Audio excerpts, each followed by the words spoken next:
alguém precisa nos ouvir, né? Deixa eu conversar agora com a Ianca Santos, ela é advogada especialista nos direitos das mulheres, integrante do projeto Justiceiras. Ianca, obrigada por conversar com a gente. Quando eu olho essas manifestações acontecendo, é um grito desesperador e é isso, que alguém nos ouça, que alguém nos escute. O quanto você acha que são importantes essas manifestações ganhando corpo agora e o quanto elas realmente podem ajudar na causa e a salvar a vida de nós, mulheres aqui no país? Boa tarde, bem-vinda por aqui. Boa tarde, Paulo. Boa tarde a todos. Essas manifestações chamam a atenção porque nós temos mais de 20 estados que se mobilizaram nesse final de semana e o Distrito Federal.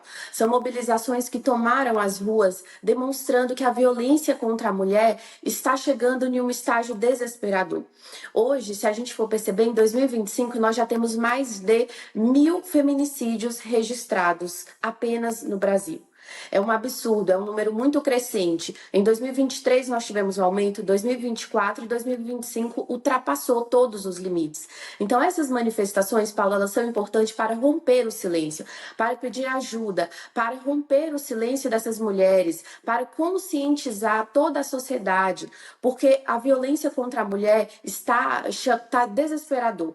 As mulheres estão sendo mortas assim de uma brutalidade e está naturalizando. As questões estão sendo naturalizadas por conta dessa frequência. Então, chama a atenção essas mobilizações que ocorreram como um grito de socorro, um pedido de ajuda para conscientizar, para ver se temos políticas públicas mais efetivas para romper esse ciclo desesperador. E quais seriam, por exemplo, as políticas públicas, Ianca, mais efetivas nesse momento? Paula, as leis que nós temos hoje são leis muito boas, porém elas não estão sendo devidamente aplicadas, tá?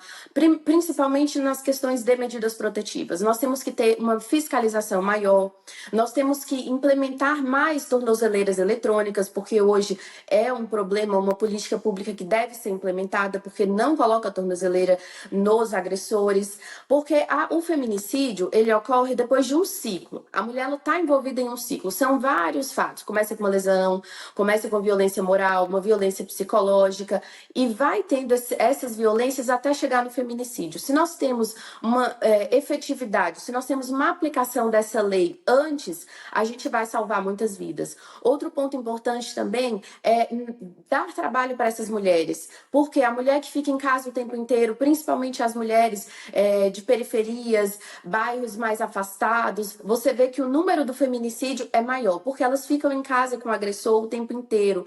Então, isso é um fenômeno que aumenta o número de feminicídios. Nós temos que ter mais creches para colocar as crianças para a mulher conseguir trabalhar. Nós temos que dar oportunidade de emprego para essas mulheres. E não só ficar naquela questão do patriarcado, que hoje, infelizmente, nós temos muito aquele pensamento de que o homem sai para trabalhar e a mulher fica em casa. Então, tudo isso interfere na violência contra a mulher. É um problema que a gente precisa resolver como um todo. Não adianta só buscar ajuda, falar que deve ter novas leis, se essa lei não é aplicada e se nós não temos meio de tirar a mulher desse ciclo. O tirar desse ciclo é muito importante, né, Ianca? Porque a própria ministra Carmen Lúcia chegou a dizer da quantidade de mulher que acaba voltando para o agressor porque não tem outra possibilidade. Então, assim, e quando ela volta para esse agressor é pior. Porque quando ela sai de casa depois de ter sido agredida, quando ela faz uma denúncia, às vezes tem uma medida protetiva e ela não tem outra escolha, ela não tem uma outra saída e precisa voltar para esse lar com esse agressor, as agressões pioram. Aí você está a mais um passo realmente de ser assassinada por esse criminoso que está ali dentro dessa casa. Ou seja, essa mulher ela não teve outra oportunidade, ela não teve para onde fugir. Como fazer essa ajuda? Porque nesse fim de semana também me chamou a atenção que eu vi uma reportagem em que uma mulher foi assassinada dentro de um abrigo, ou seja, a gente sabe que existem os abrigos, o próprio projeto Justiceiras é um projeto que ajuda essas mulheres que querem fazer a denúncia a ficarem isoladas, a ficarem muitas vezes escondidas desses agressores, mas, por exemplo, nesse local em que eu vi a reportagem acontecendo, não tinha segurança, porque é isso, muitas vezes são projetos, então são mulheres ajudando mulheres, elas não têm segurança, elas não têm policiais ali com elas. E aí o agressor descobre onde é, entra no lugar, e mata essa mulher que estava se escondendo dele. Então, como fazer, como salvar essa vida, como garantir que essa mulher realmente não volte para esse lugar ou que quando ela fuja, ela fique em um local seguro? Então, nós precisamos principalmente de investimento do poder público, Paula. Esse é o ponto principal. Nós temos que ter mais abrigos e as mulheres elas não sabem que tem um abrigo. Elas não sabem que elas podem ir na delegacia pedir ajuda, que ela pode pedir o afastamento desse agressor do lar, ou se ela não tem para onde ir, que ela tem um abrigo para pedir uma ajuda. Então, o primeiro passo é nós precisamos conscientizar essas mulheres a denunciar e mostrar o passo a passo, que ela precisa ir na delegacia de polícia, que ela precisa registrar um boletim de ocorrência, que ela precisa falar que ela não tem para onde ir, e esses abrigos eles precisam de maior infraestrutura, eles precisam de segurança, porque as mulheres também têm medo de ir, porque elas sabem que esse agressor, ele pode descobrir onde elas estão e irem lá e cometer um crime desse de feminicídio. Então, o primeiro ponto é investimento público, e essas manifestações do final de semana, elas chamam atenção para isso, elas pedem isso, então nós precisamos de investimento, falta investimento, por isso que também está tomando o rumo que está. Outro ponto importante, Paula, é que quando essa mulher ela chega na delegacia de polícia, ela precisa de uma delegacia 24 horas. Tem em muitos estados, porém não tem em todos e tem uma escassez muito grande. Ela precisa de delegacias que te dê esse suporte, e que explique para ela quais as medidas ela tem a seu favor. E não só deixar a mulher em um abrigo, mas também abrir as portas, abrir oportunidade de emprego para essa mulher, porque a questão financeira é muito precária. Então, a mulher ela não tem condições de sobreviver, ela muitas vezes tem filhos, então ela acaba voltando para o seu agressor porque ela não vai sobreviver sem ele. Poucas delegacias da mulher, né, em todo o país, infelizmente, poucas 24 horas, como você estava falando. Uma das questões, a gente viu ali cartazes das manifestações pedindo prisão perpétua, na verdade são mudanças na legislação. Na semana passada, eu conversei com os advogados da família da mulher que foi arrastada, né, por um homem. Ele atropelou ela, que era na verdade, dizem que não era nem ex-companheira, era quase uma ex-ficante dele. E aí ele foi lá, não só atropelou, como voltou, ela teve as 2 pernas amputadas, enfim. E conversando com o próprio advogado, ele falou, olha, nesse tipo de crime que ele cometeu, com os agravantes que a gente está colocando, ele pega de 30 a 50 anos de prisão. Só que aí se tem a progressão. E tem a legislação brasileira de como ela funciona. Em algum momento, ele pode ser ressocializado, né, na sociedade, como se ele já não tivesse hoje socializando na sua sociedade e não tivesse dado certo, né, cometer um crime. Então, ele pode vir a encontrar, a pagar, né, não pela pena total, porque aqui no Brasil tem essa questão de progressão de pena, ou seja, voltar para a sua liberdade em algum momento em que essa mulher não vai ter uma liberdade nunca mais. Ela vai ter que amputar essas 2 pernas. Você vê a necessidade de mudanças na legislação quando a gente está falando de casos de violência contra a mulher e também de feminicídio? Porque a gente tem algum dado se esses homens saem diferente depois que eles usaram uma tornozeleira eletrônica, depois que eles foram presos por um estupro, ou por matarem uma mulher, ou por baterem numa mulher, ou eles continuam com a mesma mentalidade?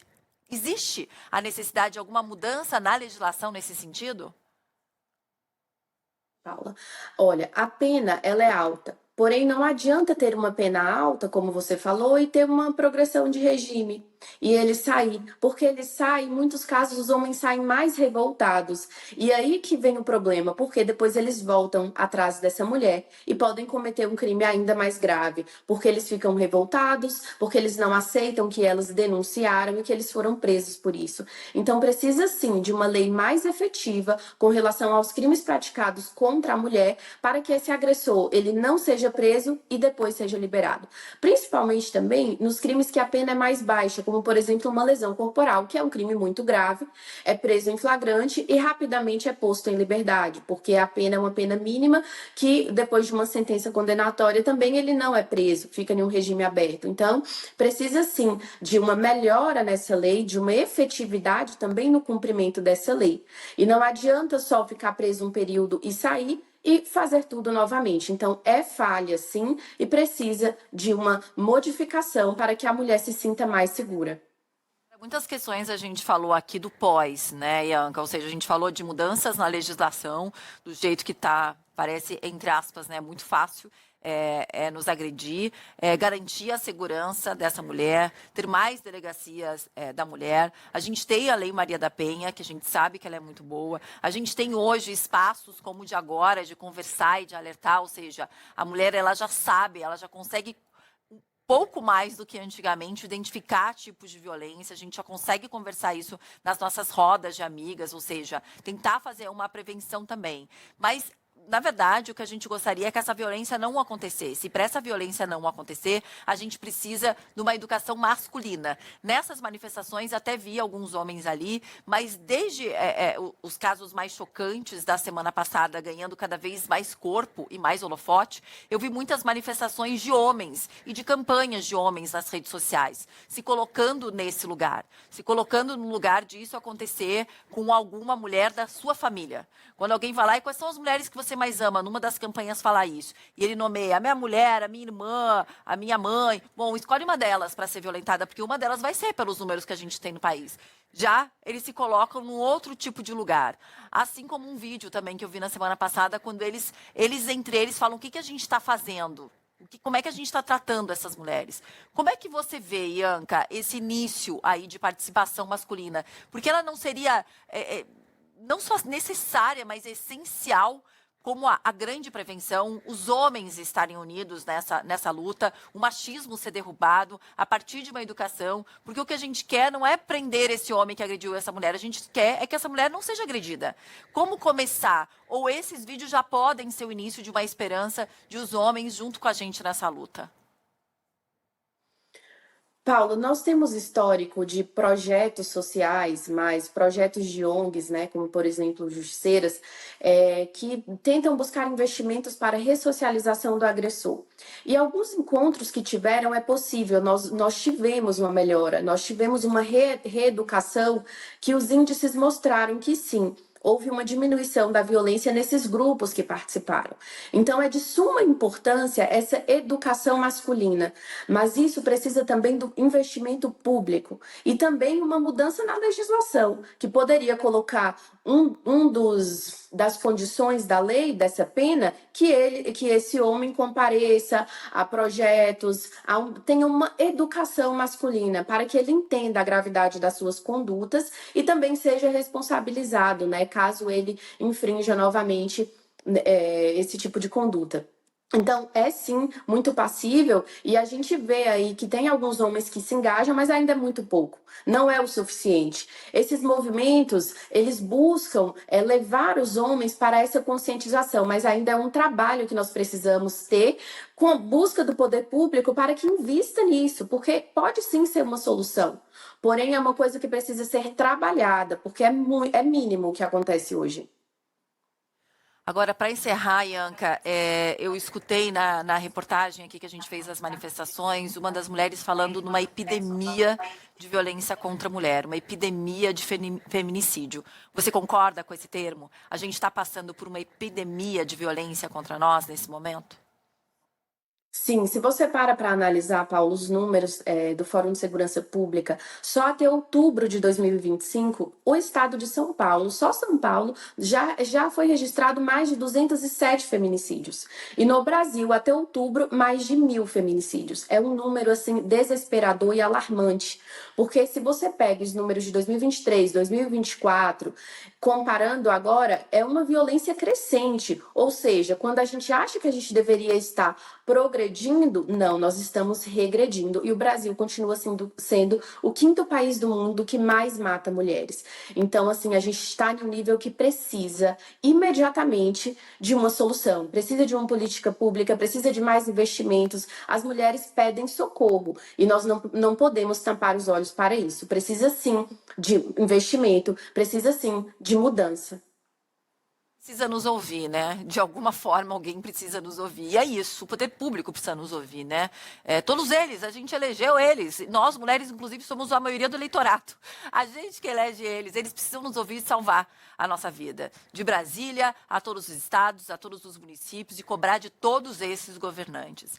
Ianca, obrigada por ter conversado aqui com a gente, viu? Até a próxima.